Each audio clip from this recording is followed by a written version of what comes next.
पदाम् हिमालयकिरीटिनीं ब्रह्मराजर्षिरत्नाढ्याम् वन्दे भारतमातरम्. യഥാർത്ഥ വിജയത്തിൻ്റെ യഥാർത്ഥമായ സുഖലബ്ധിയുടെ മർമ്മം ഇതാണ്. പ്രതിഫലം ആവശ്യപ്പെടാതെ തികച്ചും നിസ്വാർത്ഥനായ മനുഷ്യനുള്ളതാകുന്നു ഏറ്റവും വലിയ വിജയം. ഇതൊരു വിരോധാഭാസം പോലെ തോന്നും. ജീവിതത്തിൽ നിസ്വാർത്ഥതയുള്ള മനുഷ്യരെല്ലാം വഞ്ചിക്കപ്പെടുന്നതായും ദ്രോഹിക്കപ്പെടുന്നതായും കാണുന്നില്ലേ? പുറം കാഴ്ചയിൽ അങ്ങനെ തന്നെ. ക്രിസ്തു സ്വാർത്ഥരഹിതനായിരുന്നു, എങ്കിലും അദ്ദേഹം ക്രൂശിക്കപ്പെട്ടു. ശരി തന്നെ. എന്നാൽ അദ്ദേഹത്തിൻ്റെ സ്വാർത്ഥരാഹിത്യം ഒരു മഹാവിജയത്തിൻ്റെ ലക്ഷോപലക്ഷം ജീവിതങ്ങൾ യഥാർത്ഥ വിജയത്താൽ അനുഗ്രഹീതരും സഫലീകൃതവുമായിട്ടുള്ളതിൻ്റെ നിദാനമാണെന്ന് നമുക്കറിയാം. യാതൊന്നും ആവശ്യപ്പെടരുത്, പ്രതിഫലമായി യാതൊന്നും ആഗ്രഹിക്കരുത്. നിങ്ങൾക്കുള്ളത് കൊടുക്കുക, അത് നിങ്ങളുടെ അടുക്കലേക്ക് മടങ്ങി വരും. എന്നാൽ അതേപ്പറ്റി ഇപ്പോൾ ചിന്തിക്കുകയേ അരുത്. 1000 മടങ്ങായി അത് തിരിച്ചു വരും. എന്നാൽ നിങ്ങളുടെ ശ്രദ്ധ അതിലായിരിക്കരുത്. കൊടുക്കുവാനുള്ള കഴിവ് നേടുകയും കൊടുക്കുകയും ചെയ്യുക. അതോടെ അത് അവസാനിക്കട്ടെ. ജീവിതം മുഴുവൻ കൊടുക്കലാണെന്നും പ്രകൃതി നിങ്ങളെ കൊണ്ട് ബലാൽ കൊടുപ്പിക്കുമെന്നും മനസ്സിലാക്കുക. അതുകൊണ്ട് മനസ്സാലെ കൊടുത്തേക്കുക.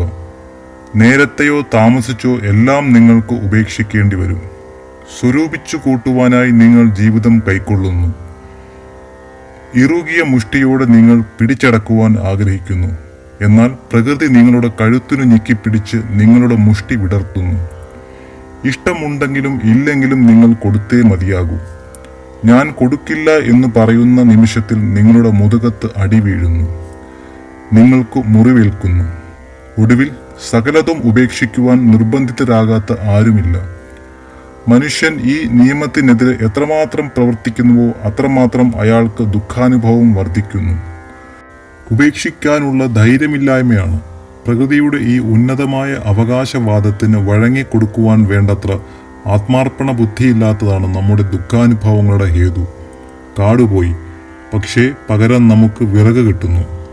സൂര്യൻ സമുദ്രത്തിൽ നിന്ന് വെള്ളം വലിച്ചെടുക്കുന്നു, മഴയായി മടക്കി കൊടുക്കുവാൻ വേണ്ടി മാത്രം. മേടിക്കുവാനും കൊടുക്കുവാനുമുള്ള ഒരു യന്ത്രമാണ് നിങ്ങൾ. നിങ്ങൾ എടുക്കുന്നത് കൊടുക്കുവാൻ മാത്രം. അതിനാൽ പ്രതിഫലമൊന്നും ആവശ്യപ്പെടരുത്. എന്നാൽ എത്രയധികം നിങ്ങൾ കൊടുക്കുന്നുവോ അത്ര സമൃദ്ധിയായിട്ടായിരിക്കും നിങ്ങൾക്ക് തിരിച്ചു കിട്ടുന്നത്. എത്ര വേഗം ഈ മുറിയിലുള്ള വായു അവിടെ നിന്ന് ബഹിഷ്കരിക്കാൻ കഴിയുമോ അത്ര വേഗം തന്നെ വെളിയിൽ നിന്ന് വായു അതിലേക്ക് പ്രവഹിക്കുകയും ചെയ്യും. മുറിയുടെ വാതിലുകളും മറ്റെല്ലാ പഴുതുകളും അടച്ചിട്ടാൽ അകത്തെ വായു അവിടെ തന്നെ നിൽക്കും. വെളിയിലെ വായു ഉള്ളിലേക്ക് കടക്കില്ലെന്ന് മാത്രമല്ല, ഉള്ളിലെ വായു കെട്ടിനിന്ന് ദുഷിച്ച് വിഷമയമായി തീരുകയും ചെയ്യും. നദി അതിലെ ജലം നിരന്തരം സമുദ്രത്തിലേക്ക് തള്ളിവിടുന്തോറും നിറഞ്ഞുകൊണ്ടിരിക്കുന്നു. സമുദ്രത്തിലേക്കുള്ള വാതിൽ ബന്ധിക്കരുത്. അത് ചെയ്യുന്ന നിമിഷത്തിൽ മരണം നിങ്ങളെ പിടികൂടും. അതിനാൽ യാചകനാകരുത്, അനാസക്തനാകുക. ജീവിതത്തിലെ ഏറ്റവും പ്രയാസമുള്ള കൃത്യം ഇതാണ്. മാർഗമധ്യത്തിലെ അപകടങ്ങൾ നിങ്ങൾ കണക്കാക്കിയിട്ടില്ല.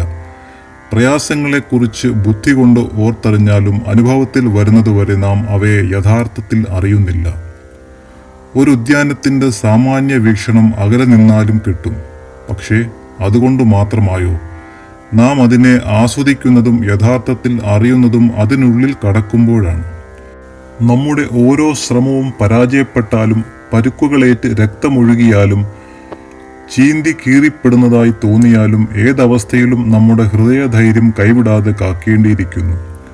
ഈ പ്രയാസങ്ങൾക്കെല്ലാം ഇടയ്ക്കും നാം നമ്മുടെ ഈശ്വരഭാവത്തെ ബലാൽ പ്രകടിപ്പിക്കേണ്ടിയിരിക്കുന്നു.